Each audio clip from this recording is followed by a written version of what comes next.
रहीम अस्सलाम वालेकुम नाज़रीन, उम्मीद करता हूँ आप तमाम लोग खैरियत से होंगे। नाज़रीन, फाइनली पाकिस्तान तहरीक इंसाफ ने मुस्लिम लीग नून के बाद अपने नेशनल असम्बली और सूबाई असम्बलियों के टिकट जारी कर दिए हमें। अ, जहाँ बहुत बैलेंस्ड किस्म के टिकट्स भी कुछ देखने में आए, वहाँ पूरी लिस्टें हमने बार बार गो थ्रू की हैं, तो उनमें कुछ मेगा ब्लंडर्स भी सामने आए हैं। उन ब्लंडर्स की वजह क्या है और ये टिकट जारी करने वाली कमेटी और इसमें कौन कौन से लोग बहुत इन्फ्लुएंशियल थे और कैसे उनका पार्ट ज़्यादा था, वो भी मैं आपके सामने रखता हूँ और कुछ मेगा ब्लंडर्स जो हैं पाकिस्तान तहरीक इंसाफ के टिकट्स में, वो भी आपके सामने रख देता हूँ। स्टार्ट करते हैं 2-3 हलकों से नेशनल असेंबली के। वहाँ के उम्मीदवारान या जिनको टिकट जारी किए गए हैं, उन्होंने कभी पाकिस्तान तहरीक इंसाफ ज्वाइन ही नहीं की, कभी शामिल ही नहीं हुए थे पाकिस्तान तहरीक इंसाफ में, और उनको पाकिस्तान तहरीक इंसाफ ने टिकट जारी कर दिए। उसमें सबसे बड़ी मिसाल है NA 61 से। गुलाम मुस्तफ़ा कदवाल साहब मुस्लिम लीग नून की टिकट के ख्वाहिशमंद थे इस इलेक्शन के अंदर। उन्होंने टिकट के लिए वहां पे अप्लाई किया हुआ था NA 61 से, लेकिन उनको वहां से टिकट तो नहीं मिला, लेकिन तहरीक इंसाफ ने उनको टिकट जारी कर दिया। आगे चलें तो NA 137 रजा गिलानी साहब, इन्होंने पाकिस्तान तहरीक इंसाफ को ज्वाइन नहीं किया हुआ। ये बिल्कुल ये ऑन रिकॉर्ड है कि उन्होंने पाकिस्तान तहरीक इंसाफ को ज्वाइन ऐसा नहीं किया हुआ था, उनको टिकट जारी कर दी है। आगे 161 से एक जो मेगा ब्लंडर कंसीडर किया जा रहा है और जिसके ऊपर बहुत बहस हो रही है कि ये टिकट कैसे जारी कर दिया गया और किसने ये टिकट जारी किया है। ये है NA 161 बहावल नगर। यहाँ से इम्तियाज आलम साहब बहुत सीनियर सहाफ़ी हैं और इमरान खान साहब के इंतहाई इंतहाई जो तगड़े नाकिद होते हैं, उनमें से एक हैं। इनके भाई किसी ज़माने में वहाँ से इलेक्शन लड़ा करते थे बहावल नगर से। इस दफ़ा इम्तियाज़ आलम साहब ने भी अपने नॉमिनेशन पेपर फाइल किए थे। इनका तहरीक इंसाफ से दूर दूर तक कोई ताल्लुक नहीं है, और इनको भी, इम्तियाज़ आलम साहब को भी तहरीक इंसाफ का टिकट जारी कर दिया गया है। अब उकाड़ा से इसी तरह काफ़ी सारे और हल्के हैं। उकाड़ा से तारिक इरशाद साहब वाले में बार बार उनको कोट करता है, और रीज़न कि वो हाईलाइटेड स्टोरी थी, वो बहुत हाईलाइटेड स्टोरी थी। उनके 8 लोग ख़ानदान के 9th मई के बाद पर्चों में थे, हवालातों में थे, जेलों में थे, इवन कि मिलिट्री कोर्ट्स का ट्रायल भी उनके फैमिली मेंबर्स जो हैं वो फेस कर रहे हैं। इसी तरह काफ़ी जगहों के ऊपर अजीब-अजीब सी डेवलपमेंट्स हुई हैं। शेर अकबर साहब शेखुपुरा से MP है, पाकिस्तान तहरीक इंसाफ के साबिका, उनकी जगह पर कोई शबीर गादी साहब हैं एडवोकेट, इनको टिकट जारी कर दिया गया है। और ये उमैर न्याई साहब जो हैं, बैरिस्टर उमैर न्याई साहब पाकिस्तान तहरीक इंसाफ के, उनके जूनियर हैं। शेर अकबर जो सिटिंग MP रहे तहरीक इंसाफ के, और इमरान खान साहब बार-बार कहते रहे कि जनाब सिटिंग MPs जो और MNA जो पार्टी के साथ खड़े रहे, उनका टिकट कंफर्म है। सो आई डोंट नो कि यहाँ इमरान खान साहब को गलत फीड दी जाती रही है कि शेर अकबर छोड़ गए हैं, या शेर अकबर का नाम ही लिया गया है, क्या किया गया है। इस तरह के बहुत सारे ब्लंडर्स हैं। PP 180 से वकास मोकल साहब हैं, काफ लीग से ताल्लुक था, एक बड़ा सियासी खानदान है, तहरीक इंसाफ के साथ डट के खड़े हुए।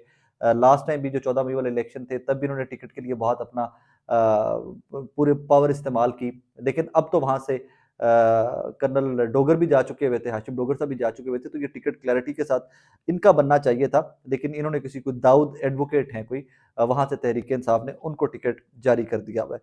इसी तरह काफी सारी इस तरह NA 72 पसरूर, यहाँ पर चौधरी गुलाम अब्बास साहब जो हैं वो 2018 में 3000 वोटों से आ रहे थे, उनको टिकट नहीं मिला।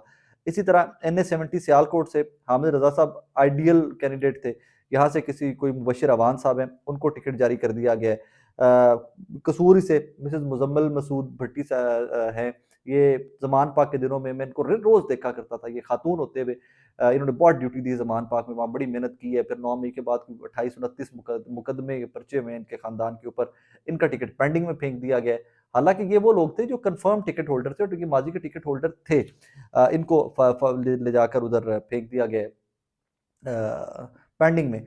PP 46 से बहुत क्रेडिबल तहरीक इंसाफ के सोर्सेज जो हैं, जो पॉलिटिकल सोर्सेज हैं, लॉ विंग या वकला के विंग की सियासत की बात मैं नहीं कर रहा, बहुत क्रेडिबल और बहुत टॉप के जो लोग हैं, उनकी ख्वाहिश थी कि PP 46 सियालकोट से उमर डार साहब की फैमिली को ही वोट दिया जाता, उस्मान डार साहब, उमर डार साहब की ही फैमिली को, क्योंकि उनका नेशनल असेंबली की सीट यहाँ पर बहुत मजबूत हो जानी थी और वो ख्वाहिशमंद भी थे। लेकिन यहाँ पर भी कंट्रोवर्सी क्रिएट हो गई हुई है, यहाँ पर भी कोई मामलात ऐसे आगे नहीं चल सके। अच्छा, एक और मियाँ तारिक साहब गुजरावाला से हैं, उनको पेंडिंग में रखा गया है, या उनको भी बल्कि वो टिकट नहीं मिला। एक और जो सबसे बड़ा, मेरे नज़दीक सबसे बड़ा अपसेट था, तारिक बाजवा साहब सांगला हिल से।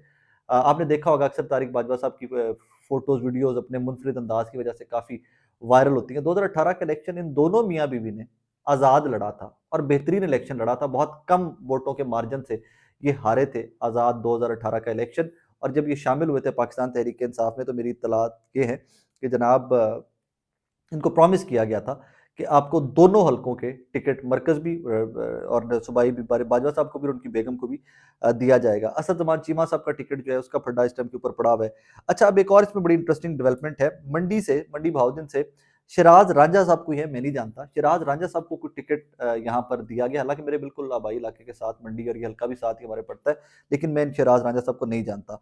एक चीज़ ज़रूर है कि शिराज रांझा साहब अलीमा खान साहिबा के केसेस को डील करते हैं, और ये मैं क्रेडिबली आपको बता रहा हूँ, मुझे किसी ने बताया।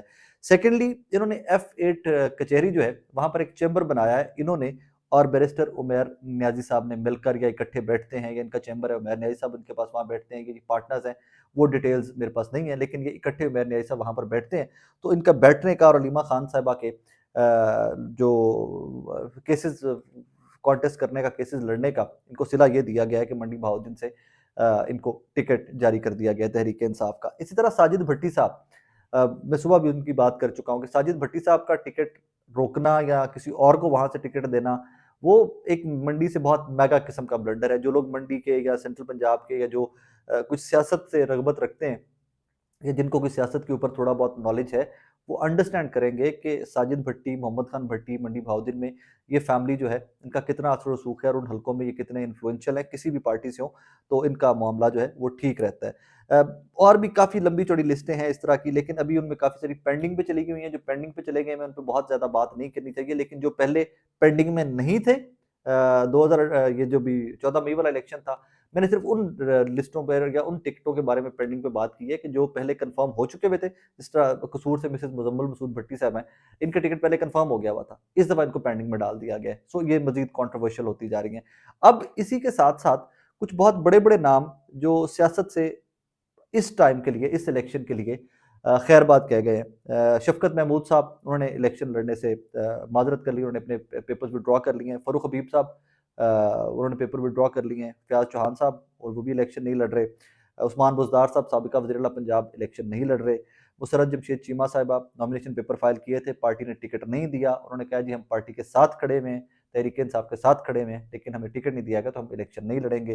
जमशेद इकबाल चीमा साहब, उनके हस्बैंड, उन्होंने भी एग्जैक्ट यही कि उनको भी उन्होंने वो विड्रॉ कर लिए अपने पेपर्स। अब एक और मेगा ब्लंडर के PP 104 साबिक सूबाई वजीर हाफिज मुमताज साहब, उनको टिकट दिया ही नहीं किया, उनको टिकट इशू ही नहीं किया गया। इस तरह की काफ़ी सारी चीज़ें, क्योंकि वो जितनी लिस्टें बार बार पढ़ते जाएंगे, बार बार पढ़ते जाएंगे, हल्का वाइज जाते जाएंगे हम लोग, तो फर्दर डिटेल्स जो हैं वो मैं मजीद बेहतर आप लोगों के सामने लाता रहूँगा उसमें ना, अब इन डेज टू कम भी, कि किस किस हल्के में कहाँ कहाँ पर कमी कोताही हुई है। ये टेक्निकल गलतियाँ हो सकती हैं। ये 2-3 इसके एस्पेक्ट हैं, मैं दोनों तीनों एस्पेक्ट आपके सामने रख देता हूँ। टेक्निकल गलतियाँ हो सकती हैं। सेकेंडली ये भी पॉसिबिलिटी है कि जो लोग टिकट्स इस वक्त बांट रहे थे, क्योंकि वो लोग नहीं थे जो इमरान खान साहब की सुपरविजन में जो कमेटी थी, जो 14 मई वाले इलेक्शन के टिकट डिसाइड कर रही थी, कि वो लोग नहीं है। इनमें से कोई लोग भी नहीं है इस टाइम के ऊपर। पाकिस्तान तहरीक इंसाफ के अंदर अपने जो सोर्सेज हैं, बहुत क्रेडिबल सोर्सेज, वहां से पता चला है कि जनाब इस दफा टिकट बांटने के अंदर पॉलिटिकल फिगर्स जो थे वो बहुत कम, या उनको बहुत माइनस कर दिया गया था। वकला और इमरान खान साहब की एक हमशीरा, मैं नाम बहुत सारी वजूहत है इस वजह से नहीं ले रहा, वकला और इमरान खान साहब की एक हमशीरा जो है, उनके सुपरविजन के अंदर ये टिकट्स बांटे गए हैं। इवन मेरी तला ये भी है कि कल आज रात जो गुजरी है, ये जो रात, इसके अंदर भी जो टिकट्स के ऊपर सारी मीटिंग्स थी, वो इमरान खान साहब के फैमिली मेंबर वो भी उन मीटिंग्स के अंदर मौजूद रही हैं, और वो काफ़ी उन्होंने इन्फ्लुएंस किया। लेकिन उमैर खान नियाजी साहब और बाकी जो लोग हैं, एजाज मिनहाज साहब, जुबैर कसाना साहब, ये तमाम लोग जो पंजाब के इन रीजन्स के अंदर बहुत एक्टिव रहे हैं टिकट बांटने के अंदर, इनमें से ज़्यादातर लोग वो हैं जो सियासी लोग नहीं थे। सियासी लोग एज इन के जो जिनको आप हल्का सिर्फ बोले ना, पंजाब का फलाना हल्का, तो उनको पता हो कि पाकिस्तान तहरीक इंसाफ का पिछले इलेक्शन में कौन उम्मीदवार था, तो इनको बहुत ज़्यादा आइडिया नहीं था, और ये लोग बहुत इन्फ्लुएंशियल रहे हैं इस दफ़ा की टिकटें बांटने में। तो शायद इस वजह से भी कुछ टेक्निकलिटीज़ आ गई हैं, कुछ टेक्निकल मिस्टेक्स हो गई हैं इसके अंदर आकर। एंड आई एम श्योर कि कोई भी सियासी जमात हो तो वो इसको रेक्टिफाई करती है। नून लीग ने भी तो इसी तरह किया। नून लीग से भी एक दो ब्लंडर इस तरह के मेगा ब्लंडर्स हुए, और उनको ठीक कर रहे हैं वो लोग, they are working on that. Further जो जो मजीद डिटेल्स, या जो जो मजीद डिटेल्स एरप्ट करेंगे मेरे पास, जैसे जैसे वो पहुंचती जाएंगी, मैं इंशाल्लाह वो फर्दर भी आप तक पहुंचाता रहूंगा। बिकॉज अब ये इलेक्शन तक तो यही चलना है, टिकट चलनी है, हल्के चलने हैं, किस हल्के में क्या हुआ, किस हल्के में क्या नहीं हुआ, यही तमाम तर चीज़ें हैं जो इन डेज टू कम चलती रहेंगी, चलती रहनी चाहिए। इसी का नाम सियासत है, इसी का नाम पॉलिटिक्स है, इसी का नाम जमहूरियत है। अपना बहुत सारा ख्याल रखिएगा, दुआ में याद रखिएगा। अल्लाह हाफ़िज़।